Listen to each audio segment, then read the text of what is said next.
ታሪካችን የሚጀምረው ዓለም ላይ ካሉ ሀገራት በሙሉ ቁጥር 1 አምባገነን መንግስት በሚመራት ሰሜን ኮሪያ ውስጥ ሲሆን በዛው ሀገር ውስጥም እድሜ ዘመኑን በሙሉ ውትድርና ሲሰለጥን የኖረውን ሪዩ የተባለን ወታደር ያሳየን ነው። አንድ ምሽትም ታዲያ የሪዩ አለቃ የሆነው ኮሎኔል ኪም ሪዩን ለብቻው ይጠራውና ሀገሩን የሚጠቅም ታላቅ ተልዕኮ ሊሰጡት እንደሆነና ተልዕኮውም ጎረቤታቸውን ደቡብ ኮሪያን መሰለል እንደሆነ ይገልጹለታል። በዚህም ጊዜ ታሪካችን ወደፊት ይወስደንና ሪዩ አሁን ላይ ደቡብ ኮሪያ ውስጥ መኖር ከጀመረ ድፍን 2 ዓመታትን እንዳስቆጠረ እንመለከታለን። በኮሎኔል ኪም ትዕዛዝ መሰረትም ሪዩ ደቡብ ኮሪያ ውስጥ ሲኖር ምንም የማያውቅ ሞኝ እንዲመስል ስለታዘዘ ሪዩ በሚያሳየው የጅል ባህሪ የአካባቢው ሕፃናቶች እንኳን ሳይቀር ሪዩን ማሰቃየት የሁል ጊዜ ሥራቸው ይሆናል። ሪዩ በዚህ ከተማ ሱኒ ከተባለች አንድ ወንድ ልጅ ያላት ምስኪን አሮጊት ጋር የሚኖር ሲሆን አብዛኛውን ጊዜውንም የሱኒን ሱቅ በመጠበቅ እንዲሁም የሷን ዕቃ በመሸጥ ሲያሳልፍ ይውላል። ሪዩም ሁሌ ጠዋት ተነስቶ አፍንጫውን ጎርጉሮ ንፍጡን በማዝረክረክ እንዲሁም ከደረጃ ላይ እንደ ጅል በመንከባለል የጅልነት ተግባሩን ተግቶ መስራቱን ይቀጥላል። አንድ ቀንም ሪዩ የሱኒ ሱቅ ውስጥ ዕቃ እየሸጠ እያለ ኪዮ የተባለች የሰፈሩ ቆንጅዬ ሴተኛ ዳሪ ሲጋራ ልትገዛ ሪዩ ጋር ትመጣለች። ሪዩም በኪዮ አለባበስ ተማርኮ ቢፈዝም ነገር ግን ጅል እንዳልሆነ እንዳይታወቅበት በመስጋት ንፍጡን ኪዮ ፊት ያዝረበርበዋል። ምን ዘጊ ነው በእናታችሁ። ቀናት በጨመሩ ቁጥርም ሪዩ ዩራን ከተባለች አንዲት የሃይስኩል ተማሪ የአይን ፍቅር እየያዘው ይመጣና ዩራን ባለፈች ቁጥር ሪዩ የጅል ፈገግታ በማሳየት ሰላምታ መስጠቱን ይቀጥላል። ይህንን ያየው ኮርቤል የተባለ የዩራን ወንድም ግን ሪዩን ከኋላ መጥቶ በመምታት እህቱ ዩራንን ሳይ መገልፈጡን እንዲያቆም በኃይለ ቃል ያስጠነቅቀዋል። አንድ ቀንም ሪዩ ተቀምጦ ሳለ ዶንጉ የሚባል ደቡብ ኮሪያን ለ11 ዓመታት የሰለለ የሰሜን ኮሪያ ወታደር አሁን ላይ ተስፋ እየቆረጠ እንደሆነና ተልዕኳቸው ምን እንደሆነ እንዳልገባው ለሪዩ ይነግረዋል። ሪዩ ግን አመራሮቻቸው እዚህ ዝም ብለው እንዳላኳቸው በመግለጽ የሚመጣውን ነገር በትዕግስት እንዲጠብቅ ዶንጉን ያሳስበዋል። ያን ምሽትም ሪዩ በጅልነቱ ይበልጥ ለመታወቅ ሰዎች የሚያልፉበት መንገድ ላይ ተቀምጦ እንደ ውሻ መጸዳዳት ይጀምራል። መንገድ ኃላፊዎቹም ይህንን አሳፋሪ ተግባር በመጸየፍ እያዩት እያለ ሪዩ የሚወዳት ዮራን የተባለችው ልጅ በመንገዱ ስታልፍ ድንገት ትመለከተዋለች። ወራዳ ሪዩም ይህንን ሥራውን ዩራን እንዳየች ሲመለከት ጊዜ ልቡ ትርክክ ብሎ መቀመጫውን ሳይጠርግ በሐዘን ቆዝሞ ቁጭ እንዳለ ይቀራል። በቀጣዩም ቀን ዩራን ወደ ትምህርት ቤት ስትሄድ ሪዩ እንደ በፊቱ ሰላምታ ቢሰጣትም ዩራን ግን አይኑን ለማየት እንኳን በመጠየፍ ሰላም እንኳን ሳትለው ታልፋለች። ምን አይነት ሰው ነው በእናታችሁ። ድንገትም ታዲያ የዩራን ወንድም ኮርቤል መጥቶ ሪዩን በመምታት እህቱን ቀና ብሎ እንዳያይበት በድጋሚ ከባድ ማስጠንቀቂያ ይሰጠዋል። ሪዩም ከወደቀበት ሲነሳ የሱኒ ወንድ ልጅ የሆነው ጆይ ወደ እሱ በመምጣት ከፈለገ የድብድብ ጥበብ እንደሚያስተምረው ሲገልጽለት ሪዩ ግን ስልጠና እንደማያስፈልገው ለጆይ ይነግረዋል። በመነጋታውም ሰላዩ ዶንጉ ከሰሜን ኮሪያ የተላከለትን ደብዳቤ ለሪዩ ይሰጠውና ሪዩ ደብዳቤውን ሲከፍተው በውስጡ የእናቱ ፎቶ እንዳለ ይመለከታል። ሪዩም ውትድርናን ከተቀላቀለ ጀምሮ እናቱን ለረጅም ዓመታት አይቷት ስለማያውቅ ፎቶ ስር በመንበርከክ ለእናቱ ሰላም ጸሎት ያደርሳል።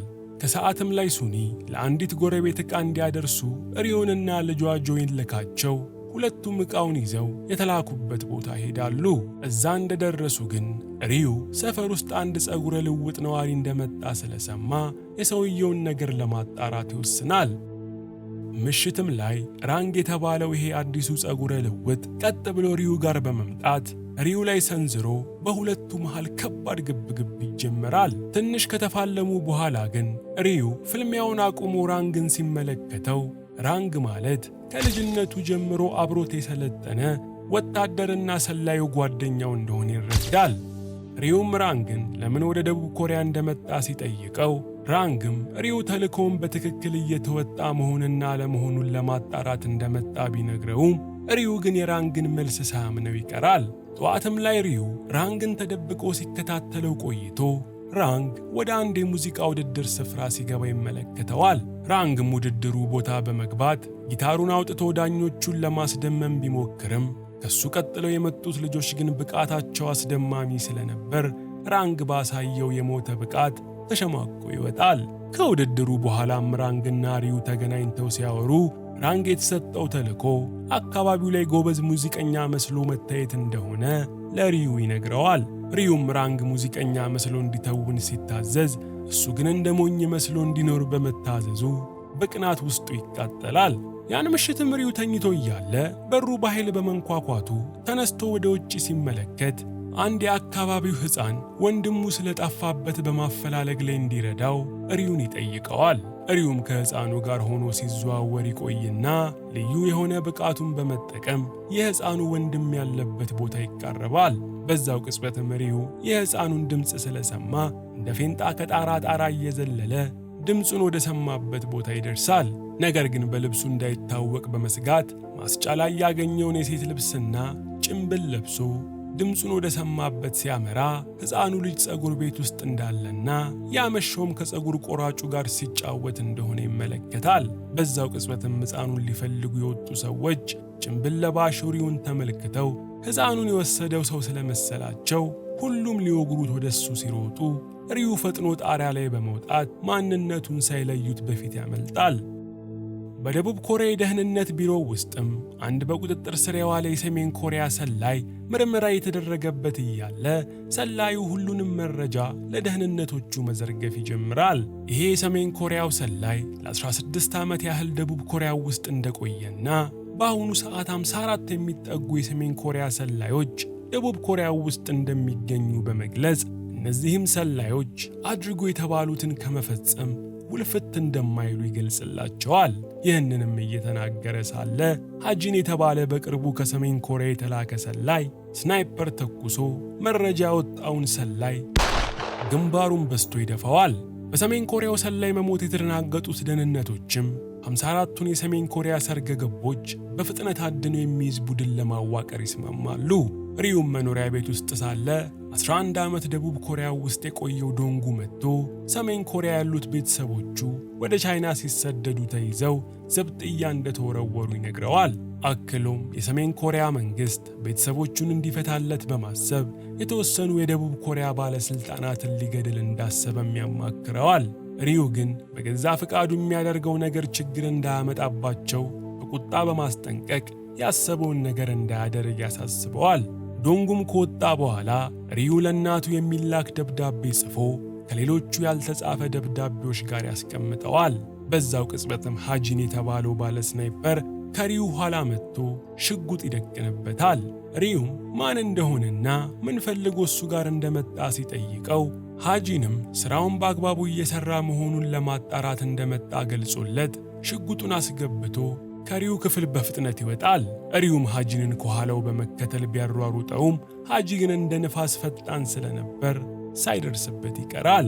ሪዩም ጣሪያ ላይ እንደቆመ ታዲያ ሴተኛ አዳሪዋ ኪዮ ሰክራ ስላገኛት ያን ምሽት ሪዩ ኪዮንን የሕፃናት መጫወቻ ቦታ ወስዶ ሲያዝናናት ያመሻል። በዚህም መሃል ኪዮ ከረጅም ዓመታት በፊት ልጅ ወልዳ ቤተሰቦቿ ልጇን በጉዲፈቻ አሜሪካ ለሚኖሩ ሰዎች እንደሰጡባት እያለቀሰች ለሪዮን ነግራው የሪዮንን አንጀት ትበለዋለች። ከቆይታም በኋላ ሪዩ የሰከረችዋን ኪዮን ተሸክሞ ቤቷ ያደርሳትና ተመልሶ ራንግ ጋር በመሄድ ዛሬ ስላጋጠመው ሌላኛው ሰላይ ቢነግረውም ራንግ ግን ምንም ሳይመስለው ይቀራል። ሪዮም ከራንግ ተለይቶ ሲመለስ ባለስናይፐሩ ሃጂን እየተከታተለው እንደሆነ ስላስተዋለ ሪዩ ሃጂንን ባልጠበቀው ሁኔታ ሸውዶት ከፊት ለፊቱ ይመጣበታል። ሪዩም ሃጂንን በደንብ ሲያየው ከዓመታት በፊት አብሮት ሰልጣኝ የነበረ በዕድሜ ትንሹ ሰላይ እንደሆነ ሪዩ ይረዳል። በቀጣዩም ቀን ምሽት ሪዩ ከሃጂን ጋር ተገናኝተው እየተነጋገሩ እያለ ሪዩ የሚወዳት ዩራን የተባለችዋን የሃይስኩል ተማሪ አንድ ትልቅ ሰውዬ ጾታዊ ትንኮሳ ሲያደርስባት ይመለከታል። በዚህም በጣም የተናደደው ሪዩም ከሃጂን ጋር ሆነው ሰውየውን ካገቱት በኋላ ልብሱን አውልቀው የሴት ልብስ በማልበስ እያስደነሱ ቪዲዮ ይቀርጹታል። ቀጥለውም ከዚህ በኋላ ይህንን አይነት ተግባር ከፈጸመ ጉዱን ለአደባባይ እንደሚያሳዩበት ዝተው ያባሩታል። በመነጋታውም ሪዩ፣ ራንግና ሃጂን አንድ ላይ ሆነው ስለ ሀገራቸው ጉዳይ እየተነጋገሩ እያለ ሪዩንን አስጠግታ የምታኖረው ሱኒ ከሆኑ ጎረምሶች ጋር ተጣልታ ዕቃዋን ሲሰባብሩ ሪዩ ይመለከታል። ሪዩም በሁኔታው እጅግ በጣም ተናዶ ጅል መምሰሉን ሳይተው ከሰዎቹ ጋር ግብግብ ለመፍጠር ይሞክራል።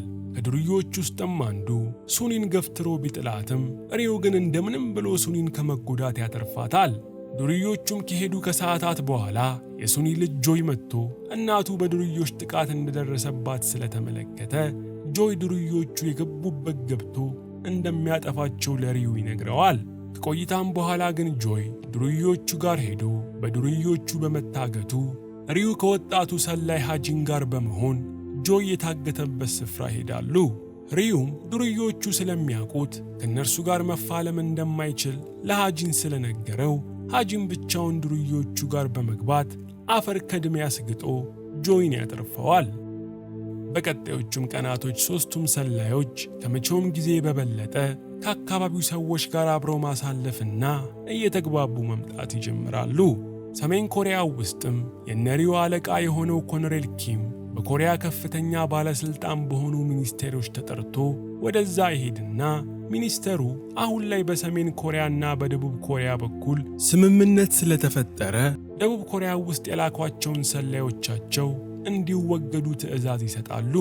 ደቡብ ኮሪያ ውስጥም ደግሞ ሪዩ ከመቼውም ጊዜ በላይ ሰላም ተሰምቶት በመኖር ላይ ሳለ በስልኩ መልእክት ተልኮለት ሲያነበው ሁሉም ሰላዮች ተልኳቸውን ስላጠናቀቁ ራሳቸውን እንዲያጠፉ የሚገልጽ እንደሆነ ያነባል። መልእክቱንም ተከትሎ በመላው ደቡብ ኮሪያ የሚገኙ ሰላዮች ያለማመንታት ራሳቸውን ማጥፋት ሲጀምሩ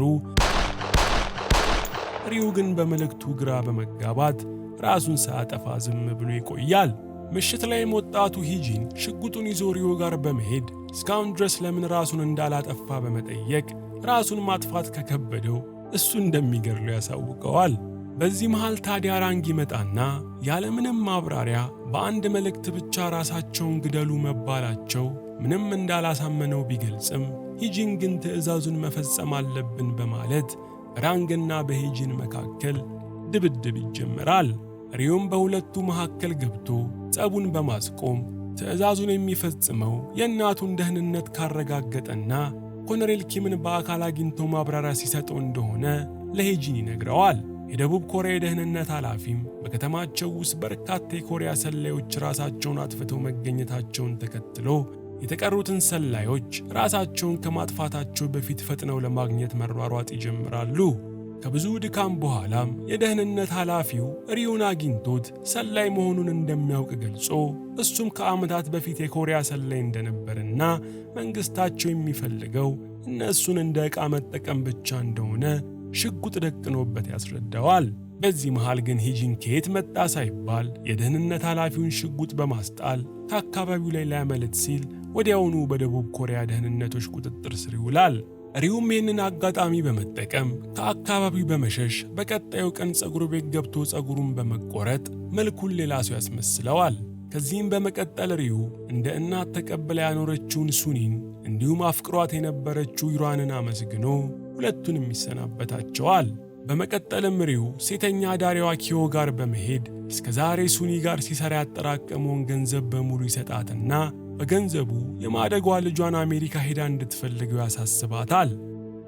ከዚህም በኋላ ሪዩ አንዱን የደህንነት አባል መጥቶ ፌንት በማሰራት የሰውየውን መገናኛ መስመር ተጠቅሞ ከደቡብ ኮሪያ የደህንነት ኃላፊዎች ጋር ሲነጋገር የደህንነት ኃላፊው ኮሎኔል ኪም ራሳቸውን ያላጠፉትን ሰላዮች ለመግደል ደቡብ ኮሪያ እንደገባ ያሳውቀዋል።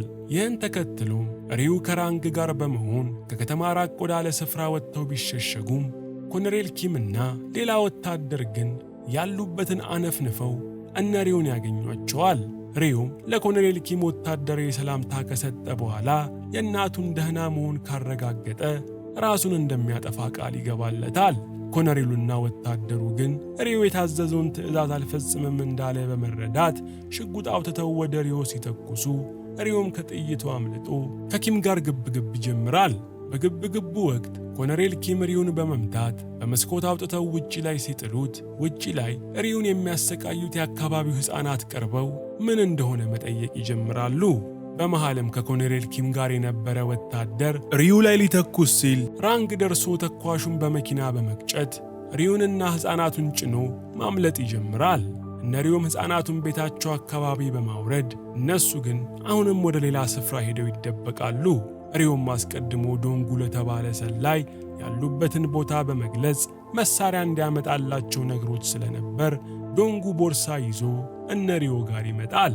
ነገር ግን ቦርሳው ሲከፈት በመሳሪያ ፈንታ በርካታ ድንጋዮች የሆኑባቸውና ግራ ተጋብተው ሳለ ዶንጉ እስካሁኗ ቅጽበት ድረስ እሱ ሀገሩን እንዳልከዳና እነሱ ግን ሀገራቸውን የካዱ ባንዳዎች እንደሆኑ ይገልጽላቸዋል። ዶንጉም አክሎ ሪዮ ራሱን አላጠፋም ብሎ ትዕዛዝ በመጣሱ እናቱ ተሰቅላ እንደተገደለች ሲነግረው ሪዩም በድንጋጤ ሳያስበው ሰውነቱ ሁላ ይንቀጠቀጥበታል።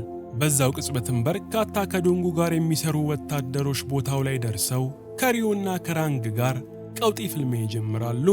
ኮሎኔሉም ከሌሎቹ ወታደሮች ጋር በመሆን እነሪዩ ያሉበት ቦታ ሲደርስ የእነሪዩን ጓደኛ ሂጂንን ይዘው እነሪዩ ያሉበት ሕንፃ ስር ይደርሳሉ። ሂጂን ግን ፈጥኖ አንዱን ደህንነት አንቆ ራሱን በማሳት ከደህንነቶቹ ጋር ተመሳስሎ ወደ ሕንፃው ይገባል። ሪዩና ራንግም ዶንጉና ወታደሮችን በሙሉ አጥፍተው የሕንፃው ጣሪያ ላይ ሲወጡ ኮሎኔል ኪም ከወታደሮቹ ጋር ደርሶ እነሪዩን መፈናፈኛ ያሳጣቸዋል። ራንግም ከኮሎኔሉ ጋር የነበሩትን ወታደሮች አንድ በአንድ ሲፈጃቸው ሪዩ ደግሞ ከአለቃው ኮሎኔል ጋር ገጥሞ ሲፋለም ይቆያል። ነገር ግን ኮሎኔሉ ከሪዩ በተሻለ ብርቱ ተፋላሚ ስለነበር ሪዩን ጠፍጥፎ ከመሬት ይደባልቀዋል። ኮሎኔሉም መሳሪያውን አውጥቶ ሪዩን ሊገላግለው ሲል ከደህንነቶቹ ጋር ተመሳስሎ የገባው ሂጂን ኮሎኔሉ ላይ ተኩሶ ክፉኛ ያቆስለዋል። ኮሎኔሉ ግን አልሞት ባይ ተጋዳይነቱን በመቀጠል የእጅ ቦምብ አውጥቶ ሊወረውር ሲል ራንግ ሮጦ ኮሎኔሉ ላይ በመጠምጠም ተያይዞ ከፎቁ ላይ በመወርወር ሁለቱም በቦምብ ጋይተው ይሞታሉ። ሂጂንም በራንግ መሞት እንዲሁም በሪዩ መጎዳት በጣም ስለተበሳጨ መሳሪያ የያዙት የደቡብ ኮሪያ ደህንነቶች ላይ መተኮስ ሲጀምር ደህንነቶቹም መልሰው በመተኮስ ሂጂንንና ሪዩንን አቁስለው ሁለቱንም ከፎቅ ወደ መሬት እንዲፈጠፈጡ ያደርጓቸዋል። በመጨረሻም ሪዩና ሂጂን መሬት ላይ እንደወደቁ የመጨረሻ ትንፋሻቸውን ምገው እችን ዓለም ሲሰናበቷት እያየን ታሪካችን ያልቃል።